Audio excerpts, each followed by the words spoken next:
Кешігіп қалған қылмыстар. Авторы Нұрлыбек Саматұлы. 2 бөлім. Жедел топ жылдам қимылдап, сайға асығыс жетті. Түн түсіп кетсе де, аспан бозарып тұр.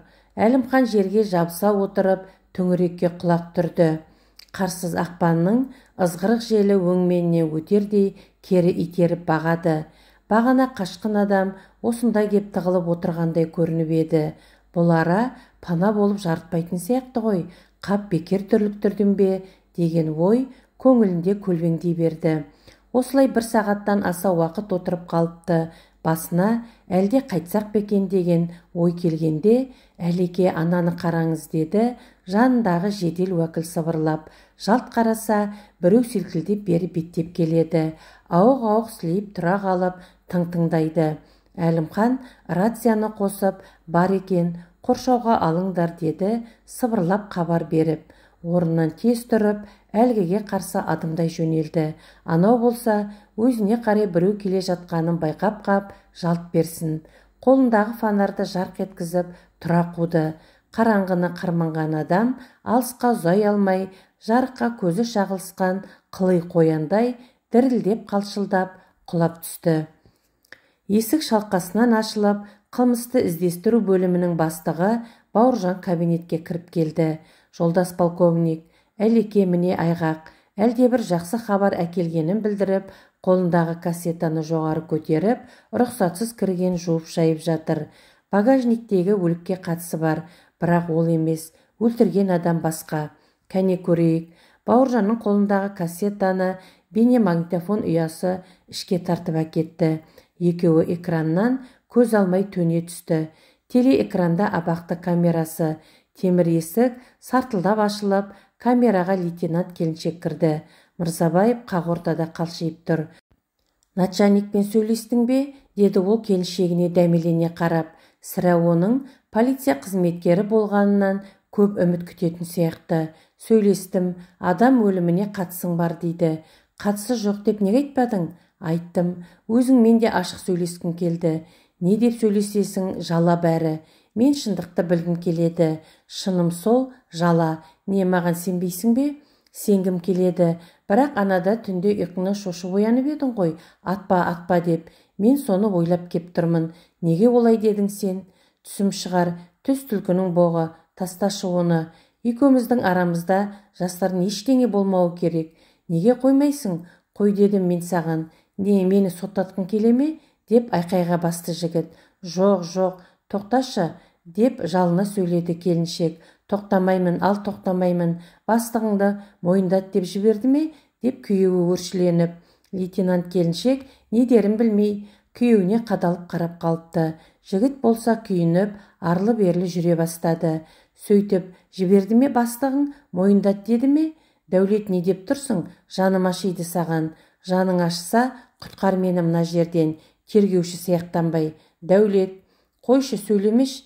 Лейтенант келіншек жүзін басып жылап қалды. Жұбатқаны ма, жігіт оны иығынан құшақтап жатыр. Келіншек қолын қағып тастап, камерадан шығып кетті. Экран жабылғанда Әлімхан басын көтеріп, нақты ештеңе жоқ сияқты ғой деді Бауыржанға қарап. Бұл алғашқы сөйлесуі, ертеңіне тағы кездесті. Қазір көресіз. Атпа деп шошып оянуында бір гәп бар сияқты ма қалай? Қазір қараңыз. Бейне таспада тағы да камера іші. Бұл жолы күдікті мен келіншек тапшанда қатар отыр. Ол Жигулиден кезінде саусақ іздері алынған. Ертең саусақ таңбаң анықталса қайтесің? Онда жазаң ауырлайды. Менен сыр жасырмауың керек. Ондайды ұнатпаймын. Сен мені алдап отырған сияқтысың. Бір-бірімізді алдап қалай өмір сүреміз? Не істесең де біліп жүрейін, айтшы. Айтшы деп қоймадың-ау. Мен сенің әйеліңмін. Көңілімде күдік қалмасын, айтшы жаным. Жоқ, айтарым жоқ. Маған әйеліңе де сенбейсің бе? Күдікті Мырзабаев келіншегіне қарап біраз үнсіз отырды да, саған дауа жоқ екен дегендей көзін төмен алып кетті. Адам өлтірсең де шыныңды айт. Сенің сыр жасырмағаның керек маған. Менің полицияда істейтінімді білесің ғой. Шындықты білгенше мазам кетеді, жүйкем жұқарады, ұйықтай алмаймын. Керек пе сол саған? Айтшы шыныңды. Айтсам жаның жай таба ма?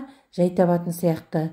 күйеуі келіншегін құшақтап: «Жаным-ай, жаның жай тапса, бірақ содан кейін мені тастап безіп кетесің ғой». «Безіп? Жоқ, сенің маған шындығың керек. Қоймадың ғой айтайын, мен емес жанымдағы адам атқан, сен оны танымайсың». «Не деп келістіңдер?» «Сен ат деген, солай келіскенбіз, сол үшін ақша берген». «Ата алмадым бірақ». Сосын өзі айтты: «Менің кінәм жоқ, айт дедің, айттым, бірақ дымың ішіңде болсын». «Шыныңды айтшы, атып өлтірем деген ойыңда болды ма?» «Ойлауын ойладым, бірақ қолым бармады». Келіншек тым-тырыс тына қалды. Сәлден соң: «Рахмет» деп үнсіз қалды. Күйеуінің иығына салып отырған қолын жайлап ысырып, орнынан созалаңдап тұрды да бірер аттап камерадан шығып кетті. Жүзін экраннан көтерген полковник орынбасарына қарап: «Өзім де солай ойлап ем» деп басын шайқады. «Кімнің айтқанын айтқыза алдыңдар ма?» «Жоқ, әуелі сізге көрсетейін» деп. «Қайда барады, сайрайды әлі» деді орынбасар масаттана күліп. Күдікті Мырзабаев Дәулет төрде отырған полковниктің қарсы алдына келіп тоқтады. «Кісенді шеш» деді полковник Әлімхан Досыбайұлы айдауылға бұйырып. Айдауыл жылдам қимылдап, күдіктінің білегінен темірді сыпырып алды да, «Тағы не бұйырасыз» дегендей, шенді офицердің қас қабағын бағып қалшия қалды. Шенді офицер оған «бара бердің» ишарасын жасады. «Ал батыр» деді, сосын күдіктіге күлімсірей қарап: «Отырып сөйлесейік». Анау шенді офицердің жылы сөйлегені шыны ма, өтірігі ме дегендей жалтақ-жалтақ қарап, бір аттап, екі аттап, арқалықсыз орындыққа үрей соқтап тізе бүкті. «Сен біздің қызметкер Бақытгүлдің жолдасы екенсің ғой?» «Иә аға, Бақытгүл менің келіншегім» деді ол әлденеден үміттеніп. Даусы іннен шыққандай құмығып естілді. «Дұрыс екен, ал баста әңгімеңді» деді полковник даусын қатайта сөйлеп. Мырзабаев басын тұқыртқан күйі тілін жұтып қойғандай ләм-мим демей дағдарып отыр. «Сізге айтар ештеңем жоқ» деді бір кезде. «Қой, өйтіп бұлтақтама, мен сенің әрбір қадамыңды білем.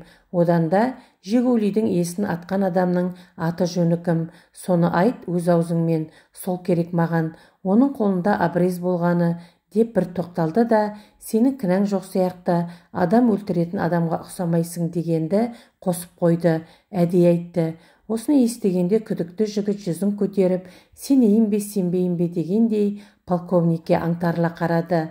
Әлімхан Досыбайұлы бұның келіншегі екеуінің камерадағы әңгімесі түсірілген бейне таспаны көрсетуден бас тартқан жайы бар.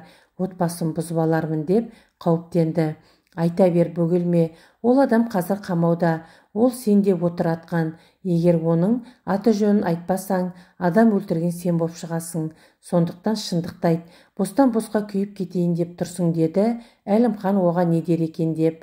«Ағатай» деді осы кезде күдікті. «Шынымды айтсам, оның кличкасы Қасеке, Қасқыр. Шын атын білмеймін. Түрі қандай? Қара адам, орта бойлы, шашы жоқ, қасқа» деп бір тоқталды. «Ерекше белгісі бар ма?»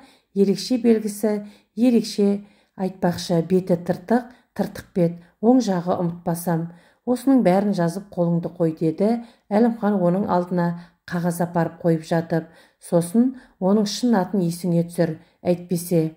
Қарсы алдында тұрған Сансызбай Қарабаевты жаңа көргендей бетіне үңіліп қарап қалыпты. Бүгін кабинетке бармас бұрын уақытша ұстау абақтысы жағына бұрылып еді. Абақты офицерлері Шымкенттегі тергеу изоляторына жөнелтуге тиісті 4 қылмыскерді терезесі торлы машинаға қарай айдап бара жатыр екен. Арасында кеше түнде ұсталған Қарабаев бар. Ол бұған бұрылып бір қарады да жанарын тайдырып әкетті. Сол сәт полковник «Қасеке, Қасқыр» деп оқыс дауыстап қалды. Оның бұл шақыруы басқаларға анау айтқандай әсер ете қойған жоқ. Тек Қарабаев қана айрықша селт етіп жалт бұрылды. Жаңа көзі шалып қалған оң бетінің тыртығы анық аңғарылды. «Мырзабаев айтқан адам осы» деді іштей. Сосын айдауылға бұйырды. «Қарабаевты тоқтат, камераға апар». Сол Қарабаев міне қарсы алдында тұр. «Қасеке, кел отыр» деді одан көзін айырып. «Міне мұнараға». Сансызбайдың лақабаты Қасеке, Қасқыр екеніне күмән қалмады.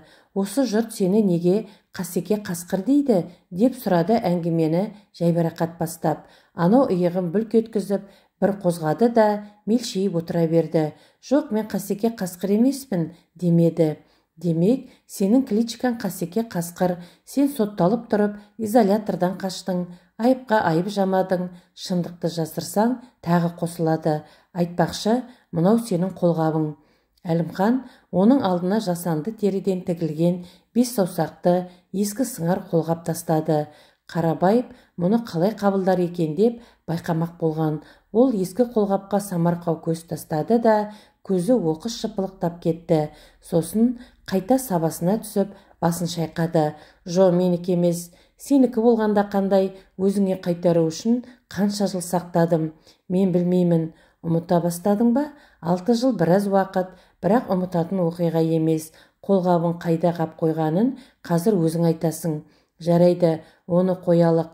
Мен сені ұстадым демеймін, өзі келді дейін.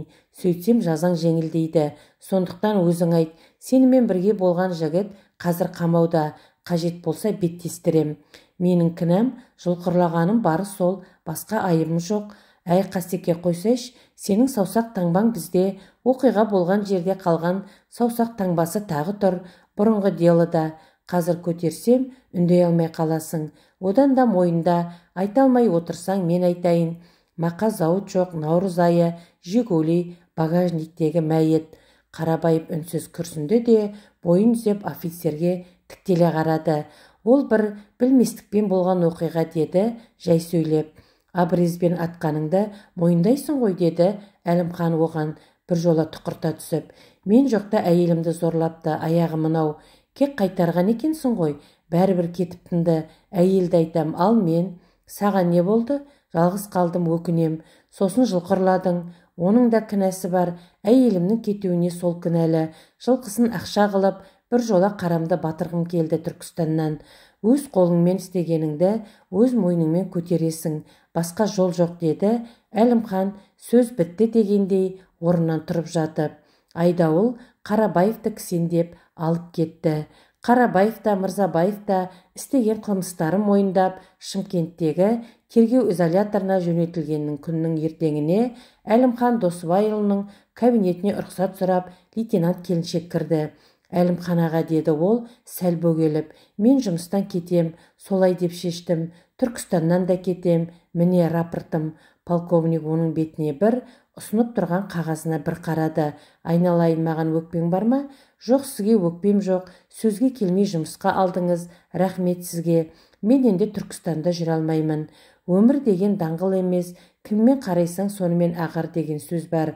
Құрған отауыңды бұза көрме, айналайын. Дәулет істегенін мойнымен көтеріп кетті. Өмір сонымен біткен жоқ, ертең келеді.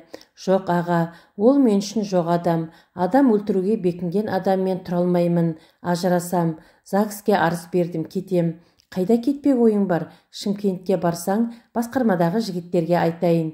Өмірде жолың болмаса, ешкім танымайтын жерге бар, депті бір психолог. Мен солтүстікке кетем, Петропавлға. Рапортыма қол қойып беріңізші. Әлімхан оның қағазына қол қоюға ыңғайлана беріп, әлде де ойлансаң болар еді қалқам, дүниеде қателеспейтін адам жоқ, ол сол қателігінен сабақ алды ғой, деді соңғы үмітіне табан тіреп. Ағатай, оның мінезінен қорқам. Мінезі неге олай деп қайран қалатын ем, енді білдім. Адам өлтіруге бір бекінген адамның миында сол ой бәрібір қалады екен, ұрпағына жұғады екен. Сосын жоқ аға, жақсы, онда жолың болсын деп қолын қойды да берді. Кешкілік жұмыстан шығып үйге қайтып бара жатқанда осы оқиғаны тағы да есіне алды. Алла, адамзатқа сабыр бере көр, деді. Сосын күрсініп, неше жыл ашылмай келген қылмысты ашқанына көңілі де марқаюлы еді.